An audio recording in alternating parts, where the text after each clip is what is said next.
Ya, untuk pertemuan pekan ini kita akan membahas tentang sebuah peta atau prinsip-prinsip dasar peta, di mana tujuan dari kita mempelajari bab ini adalah kita mengetahui prinsip-prinsip peta. Pada dasarnya peta-peta itu kan harus ada item-itemnya. Bisa dikatakan peta karena memang ada komponen-komponennya atau item-itemnya, prinsip-prinsip dasarnya seperti itu. Baru bisa dikatakan dengan bahwa itu adalah peta. Dan berikutnya juga mungkin bila memang waktu memungkinkan, itu saya akan mencoba menjelaskan tentang apa sih itu sistem informatika geografi dan juga penginderaan jauh yang sebelumnya kalian di kelas 10 sudah mempelajarinya gitu. Cuman dasarnya saja kalau di kelas 10, tapi nanti ini dikerucutkan lagi atau diperluas lagi di kelas 12 gitu. Oke, bismillah. Pak izin bentar ya Pak. Ya, silakan Elzar.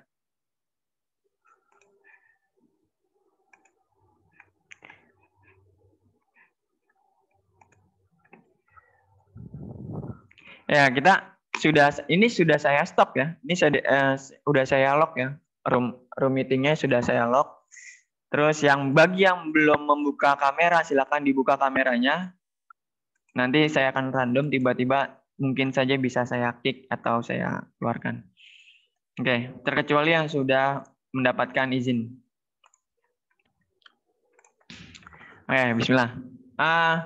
Prinsip-prinsip peta itu sebenarnya sebelum kita masuk ke peta, kita harus ada hal-hal yang penting kita ketahui apa saja sih yang terdapat di dalam sebuah peta. Nah, yang pertama itu kenapa adanya peta itu karena apa namanya gini. Oke, adanya peta itu karena adanya pemelihatan fenomena muka bumi yang dianggap penting sesuai dengan tema dan judul peta. Terus yang kedua, adanya proses pendirian bentuk muka bumi dalam bentuk datar ke proyeksi. Terus yang ketiga adalah adanya proses pengecilan ukuran. Nah, fungsi dari peta ini adalah menggambarkan sebuah, kan kalau pengertian dari peta itu menggambarkan di dalam sebuah bidang datar, itu peta. Menggambarkan bumi dalam bidang datar. Nah, komponennya adalah apa yang sesuai di alam atau apa yang sesuai di kenyataan, apa yang sesuai dengan di lapangan itu digambarkan sedemikian mungkin persis pada gambar tersebut, pada gambar bidang datar tersebut. Makanya harus ada fenomena penampakan muka buminya, terus ada pemindahannya, dan ada juga skalanya tentunya. Nah, jenis peta itu ada 3, korografi, topografi, dan dunia. Kalau misalkan koreografi itu ya penampakannya saja secara bentukannya saja. Terus kalau misalkan topografi itu berupa dia secara detail, ada lembahan, ada hutan, ada danau dan lain-lainnya yang penampakannya hampir mirip dengan kenyataannya, tapi berupa gambarannya gitu. Terus yang terakhir adalah peta dunia yang gambaran secara umum. Nah, kalau misalkan kalian di Maps itu biasanya di Google Maps atau di Maps handphone kalian nanti ada layernya. Kalian ke Maps, nanti ada layernya. Layernya itu ada yang layer satelit, terus ada yang layer apa ya? Kalau di Android ya, tapi kalau di Android buka Maps nanti ada kotak-kotak. Nah, itu layer, namanya layer. Nah, ada default, ada satelit, ada medan. Nah, default itu hanya menggambarkan sebuah gambaran biasa saja gitu yang hanya ada penampakan pada jalan pada umumnya gitu. Nah, lalu kalau satelit ya kurang lebihnya sama seperti yang terlihat tampak dari atasnya gitu, dari udara. Nah, terus untuk medan itu sendiri ya penampakan yang sifatnya relief dan ketinggian, terus bentukannya dan lain-lainnya gitu. Lebih detail lagi kalau misalkan medan gitu.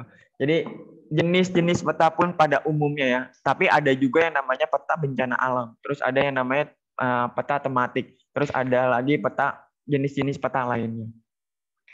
Nah, ini salah satu peta tematik. Mungkin kelas 10 sudah ya untuk berdasarkan skala. Jenis-jenis skalanya, petanya kadaster, skala besar, sedang, kecil. Nanti kalian tinggal lihat di buku paket kalian lagi di kelas 10. Nah, berikutnya fungsi peta. Fungsi peta itu menunjukkan posisi atau lokasi suatu wilayah di muka bumi.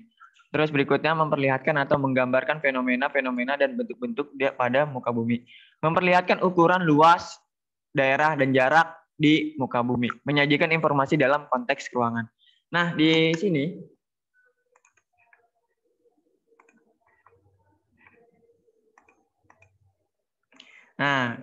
Di sini ada memperlihatkan ukuran luas daerah dan jarak di permukaan bumi. Di sini adalah salah satu fungsi dari skalanya. Jadi skala itu adalah perbandingan dengan nampak aslinya atau perbandingan yang sesuai dengan kenampakan aslinya, diskalakan atau dibandingkan, perbandingan.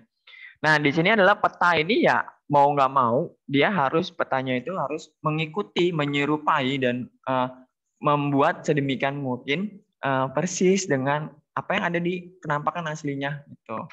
Tinggal diskalakan atau dibandingkan sehingga kita bisa mengetahui dari hanya peta saja kita bisa mengetahui dari luas daerahnya, terus bentukannya dan lain-lain. Makanya kalian dulu pernah di SMP atau di kelas 10 pernah menghitung jarak padahal hanya merupakan peta dari peta saja kok bisa mengetahui jarak sesungguhnya. Ya itu karena adanya skala seperti itu. Nah, sama halnya dengan ukuran dan luas daerah. Sama halnya seperti itu. Ini dari fungsi dari skala itu sendiri. Nah, berikutnya Anda menyajikan informasi dalam konteks keruangan. Nah, konteks keruangan ini apa yang kita tuju? Misal contoh, tadi saya katakan, salah satunya adalah jenis peta bencana alam. Nah, kalau misalkan peta bencana alam berarti di situ menyampaikan sebuah informasi kebencanaan alamnya gitu. Rawan bencana.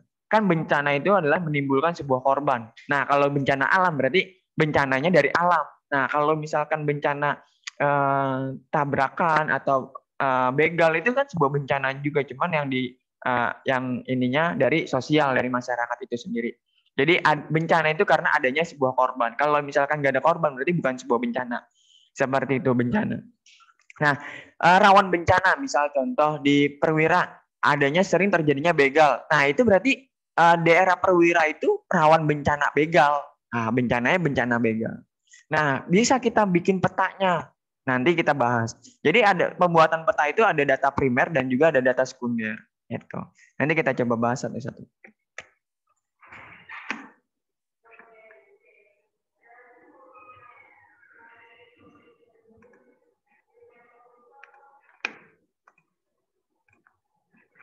Tujuan peta membentuk suatu pekerjaan misalnya untuk navigasi atau perencanaan, analisis data spasial, menyimpan informasi, membantu dalam pembuatan suatu desain, komunikasi informasi dan ruangan. Salah satunya, saya ambil contoh ya. Nah, jadi fungsi dari peta itu atau yang ahli dalam bidang peta ini tujuan-tujuannya atau bisa dipekerjakan atau misalnya kalau misalkan ahlinya peta itu kan kartografi ya, kartograf. Ahli pembuat peta itu adalah kartograf. Nah, geografi kan mempelajari tentang sebuah peta ya. Nah, pekerjaan apa sih yang bisa dilakukan atau misal contoh geografi itu bisa apa aja sih pekerjaannya atau yang ahli pemetaan itu bisanya kemana saja sih? Nah, ini ada data dari Badan Informasi Geospasial atau yang biasa badan yang membuat peta nasional gitu, badan yang bisa membuat peta nasional. Nah, yang tadi saya katakan kartograf itu atau si pembuat peta atau surveyor pemetaan itu bisa masuk ke dalam Kementerian Lingkungan Hidup, Kementerian SDM, Kementerian PUPR, BNPB, Badan Nasional Penanggulangan Bencana, Pemprov, terus dan lain-lainnya yang ke pemerintahan gitu loh, pemerintahan. Jadi geografi itu atau pemetaan pekerjaannya bisa luas atau bisa seperti kayak senior saya. Senior saya itu saat ini dia adalah bagian yang membuat peta di berbagai macam daerah. Misal contoh kayak misalkan sudah terjadinya perpindahan ibu kota. Nah, senior saya itu membuat sebuah peta di ibu kota baru. Nah, dia membuat tata ruangnya.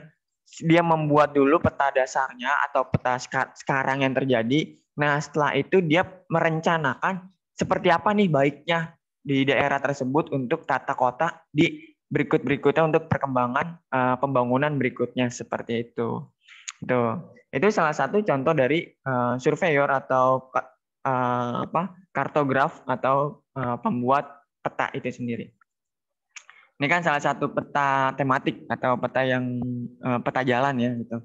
Ini peta yang saya lakukan pada saat ini pembuatan saya yang membuat peta pada saat saya sedang ini KKL seperti itu.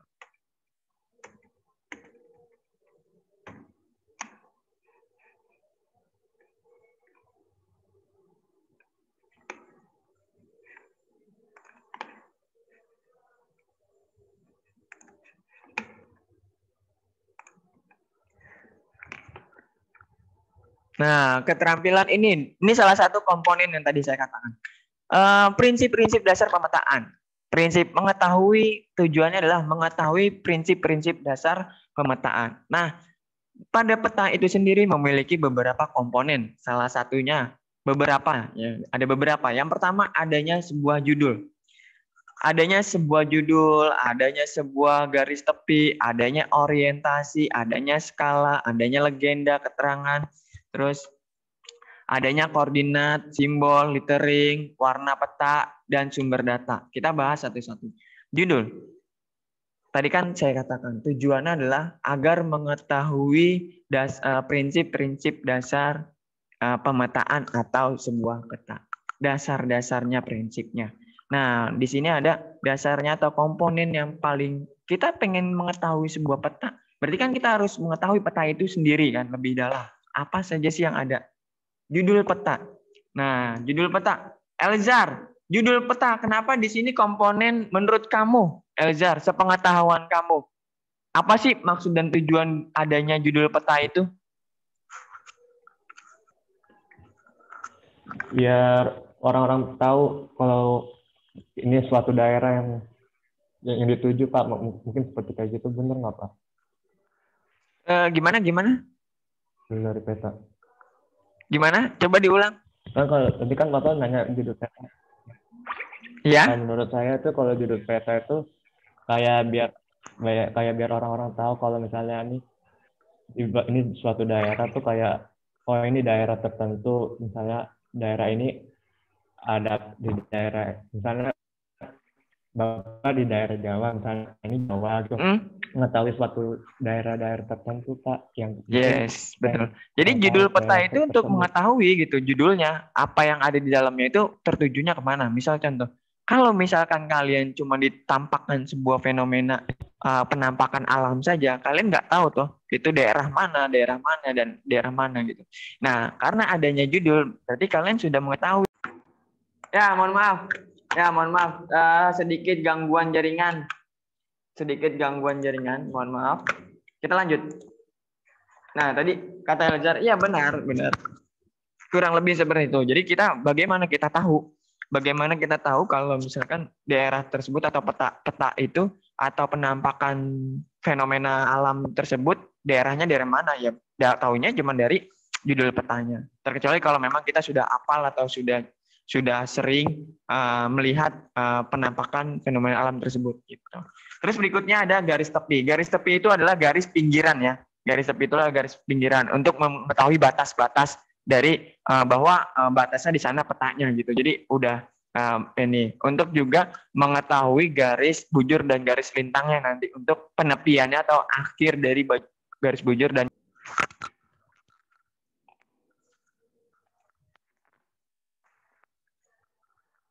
ya, mohon maaf ya. Benar-benar terganggu oleh jaringan nih saya nih. Mohon maaf. Oke, tadi berada di garis tepi. Nah, berikutnya ada di orientasi. Orientasi ini adalah sebuah kompas ya. Orientasi itu adalah kompas, menunjukkan sebuah arah di mana utaranya, di mana selatannya, di mana baratnya dan lain-lainnya. Sama halnya seperti yang saya buat pada saat saya KKL saat itu. Nah, Pak, yang garis tepi belum jelas, Pak.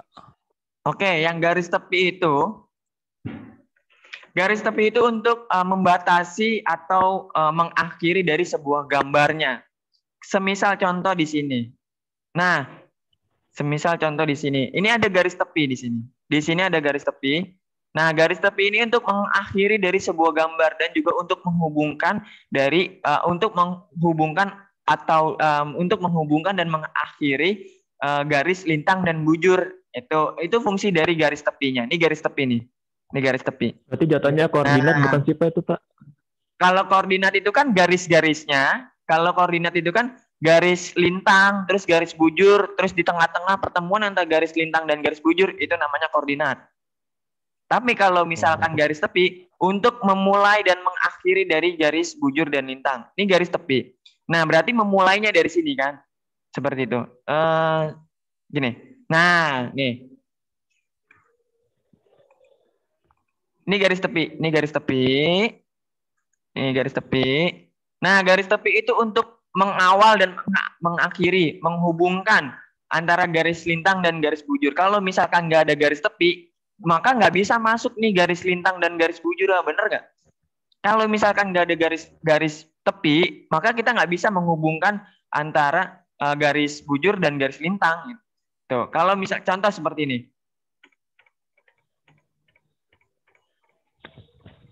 Nah, contoh seperti ini. Ini nggak ada garis tepi nih. Bahwa saya bisa nggak kira-kira masukin garis lintang dan garis bujur? Bisa, namun tidak akurat.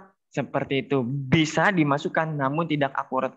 Maka dari itu, adanya garis tepi atau border. Seperti itu. Nah, kalau misalkan ada garis tepi dan garis bujur, kalau ada garis tepi, berarti kan bisa menghubungkan antara garis lintang. Ini garis lintang kan yang membujur dari utara ke selatan. Garis lintang itu yang membujur membelah dari utara ke selatan. Ini garis lintang. Nih, ini yang sini kan membelah bumi utara dan selatan ya.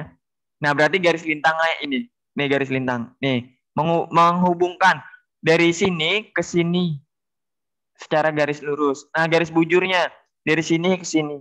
Nah, kalau misalkan yang tadi saya bilang katakan pada pertanyaan pertama itu nggak ada garis tepi, nggak bisa menghubungkan gitu. Bisa dihubungkan namun tidak secara akurat seperti itu. Makanya adanya garis tepi. Pak, boleh izin ke toilet nggak? Ya, silakan. Oke, berikutnya orientasi. Orientasi itu yang tadi saya katakan, kurang lebihnya orientasi itu adalah peta kompas ya untuk menunjukkan sebuah arah. Nah, ini orientasi nih. Ini orientasi. Nah, ini orientasi.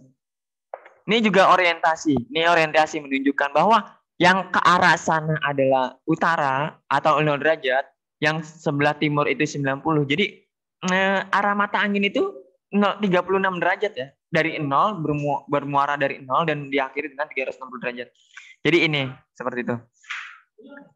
Nah, saya tunjukkan mana ya? Oke.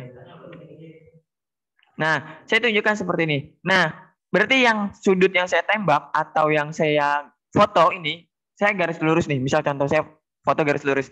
Nah, garis lurus ini menunjukkan sudutnya atau arahnya 45 derajat. 45 derajat kemana sih? Kita lihat di sini. Oh, berarti 45 derajat ke sini nih. Nah, di sini berarti posisinya. Ini kan 0. Nah, 45 derajatnya kan setengahnya dari 90, berarti di sini. Oh, berarti arahnya utara laut gitu kan. Utara laut gitu. Nah, terus di sini 112 derajat. Nah, foto ini jalan ini menunjukkan arah 112 derajat. 112 derajat itu ke arah mana? Berarti di sini. Tenggara. Kurang lebihnya arah ke tenggara seperti ini. Dan ini 220 sama berikutnya seperti itu. Dan seterusnya. Seperti itu. Itu untuk orientasi untuk mengetahui arah mata anginnya atau mengetahui arahnya. Nah, terus berikutnya ada skala. Tadi kita sudah skala ya, sudah itu. Skala adalah perbandingan jarak antara dua titik. Penampakan asli dengan di peta. Nah, berikutnya legenda. Haikal Haq. Haikal Haq. Halo, Haikal Haq. Masih toilet kali, Pak? Oh, masih di toilet. Siapa ya? Ale. Legenda, Le. Ya, Pak. Ya, silakan Ale, legenda. Kenapa harus ada legenda, Le? Kenapa ada legenda? Kan tadi tujuan dari pembelajaran kita adalah untuk mengetahui prinsip-prinsip dasar pemetaan ya, mengetahui prinsip-prinsip dasar pemetaan. Nah, sedangkan komponen ini adalah salah satu prinsip dasarnya pada pemetaan atau pada peta. Nah, legenda, Le. Saya tahu topografi suatu daerah, Pak. Untuk mengetahui topografi suatu daerah.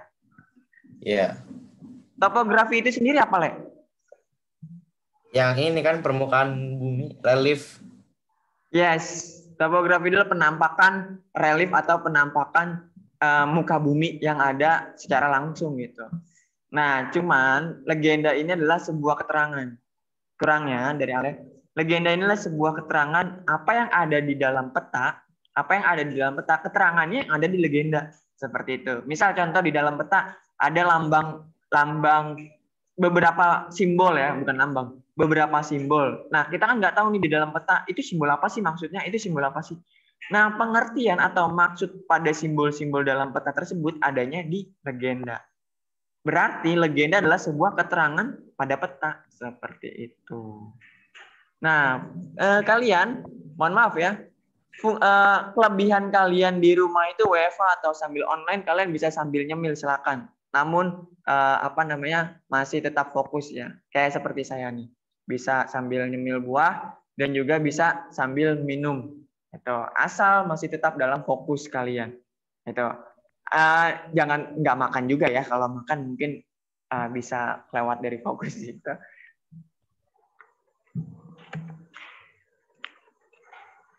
Oke, berikutnya ada koordinat.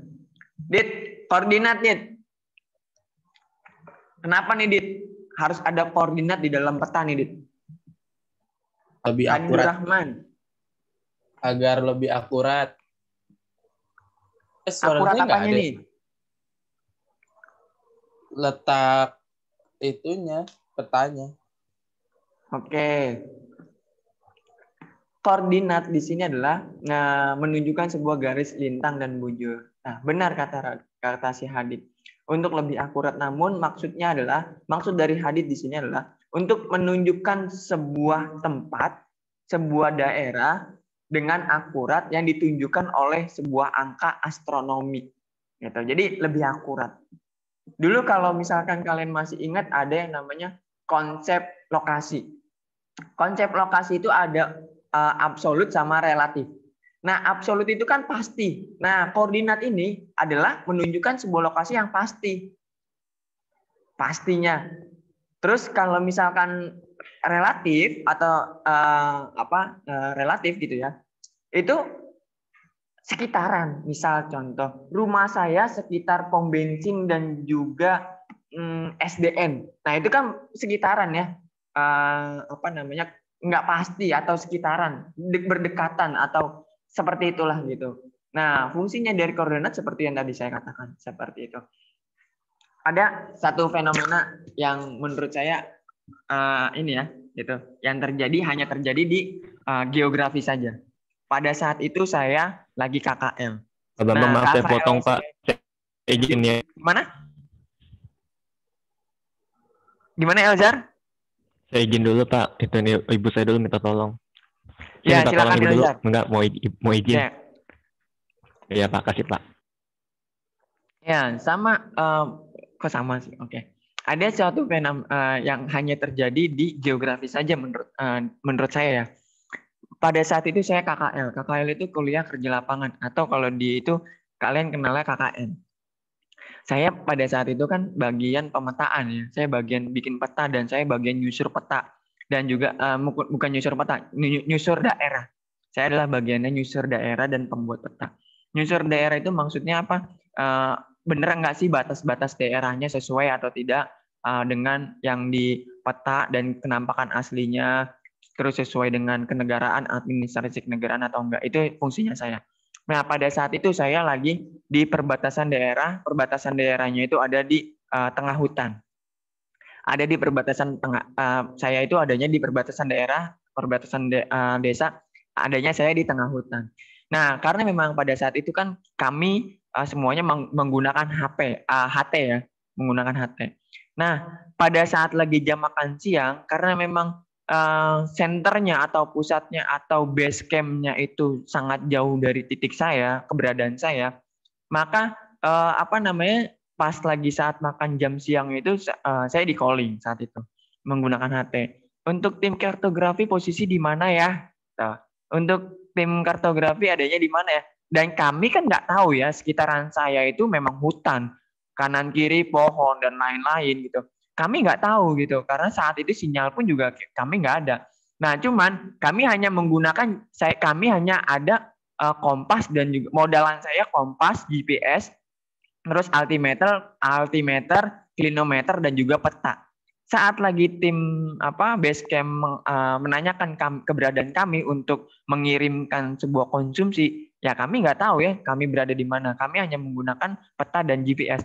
Nah, pada saat mereka menanyakan, kami menggunakan titik koordinat. Kami mengatakan kami berada di koordinat sekian, sekian, sekian, sekian. Nah, bagaimana caranya si tim base camp ini mengirimkan konsumsi tersebut? Nah, akhirnya karena kita semua anak geografi paham dengan yang namanya koordinat, mau keberadaan kita di mana kalau memang koordinatnya jelas, itu akan disamperin dan akan mengetahui keberadaan kita di mana. Itu salah satu fungsi dari koordinatnya ya. Seperti itu. Seperti itu. Jadi dulu saat pas lagi saya di tengah hutan tuh kami meminta asupan makanan, asupan makanan itu kami menginformasikan berupa koordinat saja gitu. Akhirnya nggak lama makanan tersebut datang menghampiri kami gitu. Itu salah satu fungsi dari koordinat. Itu mungkin menurut saya hanya ada di geografi saja ya, yang kalau ditanya di mana adanya gitu, menunjukkan sebuah koordinat seperti itu. Itu sebuah fenomena yang terjadi hanya di geografi saja. Oke, berikutnya simbol. Nah, simbol Pak, itu maaf, adalah Pak. ya. Nela minta di ACC, soalnya tadi laptopnya tiba-tiba mati. Tadi udah Oh masuk gitu. dia, Pak. Baik. Iya. Bentar ya. Pak, sama dia izin ke toilet bentar ya, Pak. Ya, silakan. Mana nih, Makasih, Nela? Pak. Yuk. Sudah masuk belum, Nela?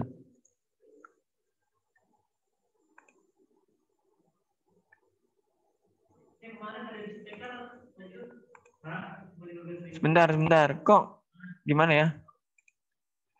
Sebentar.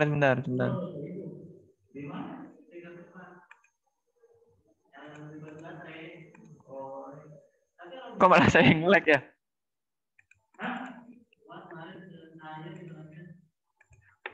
Aduh, saya nge-lag nih.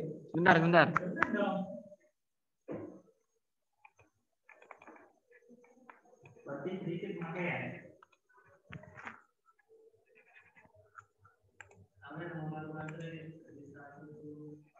Punya saya nge-lag sebentar ya.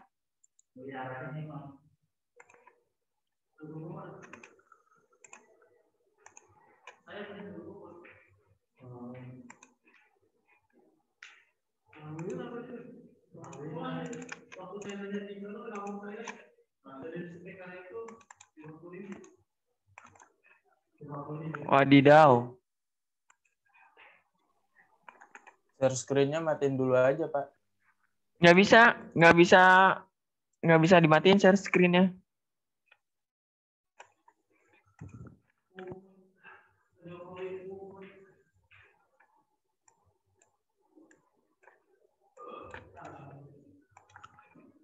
Oke.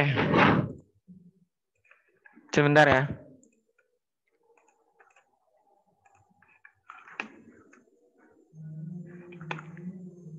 Ya udah dilanjut aja dulu.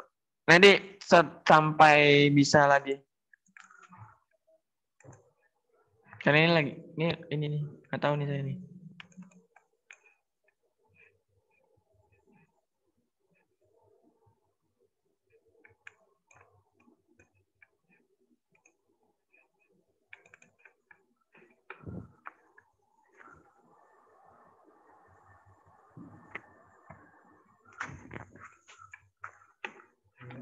Nge-lag punya saya. Nggak bisa diklik di ininya, nggak bisa diklik.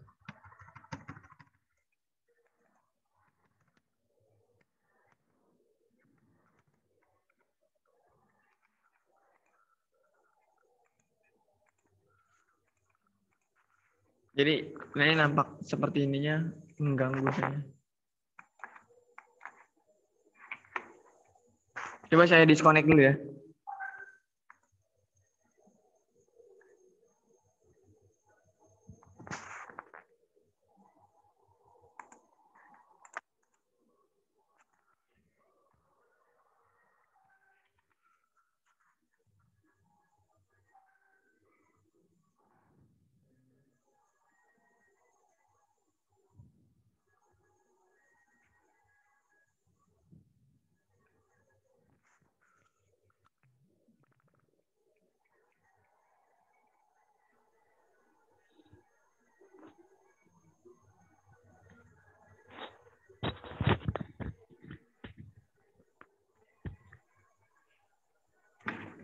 Sudah ya?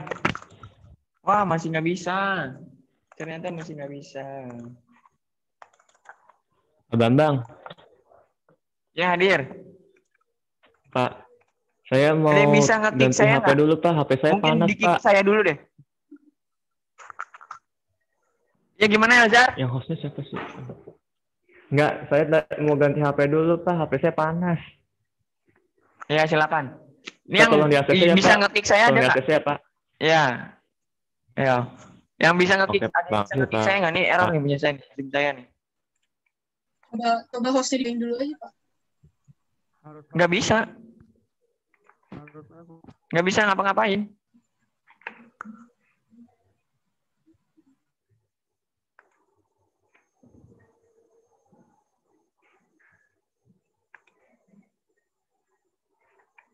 Oh, ini bisa nih.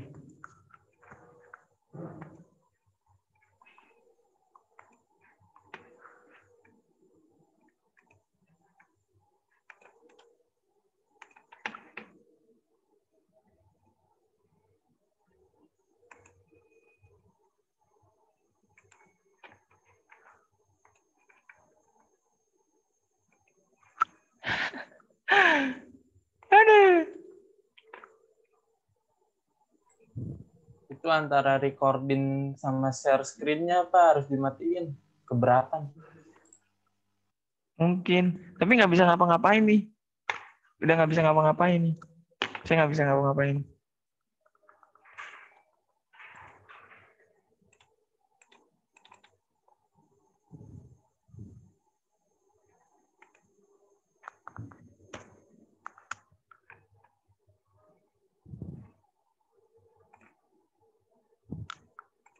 Saya coba live meet ya. Itu nggak bisa juga. Ini error nih punya saya.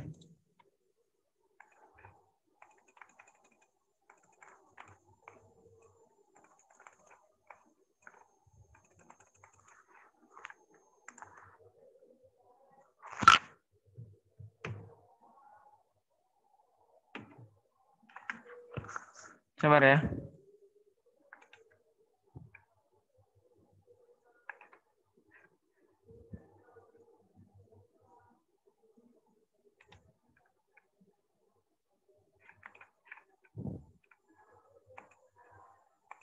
Nggak bisa diklik.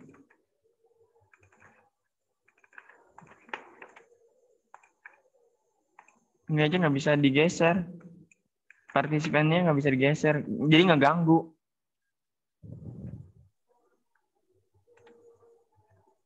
Aduh, Pak Bambang, saya izin ke toilet ya, Pak. Yo.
Ya, Assalamualaikum. Alhamdulillah.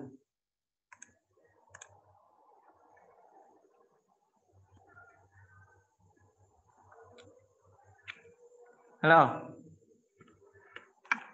Assalamualaikum.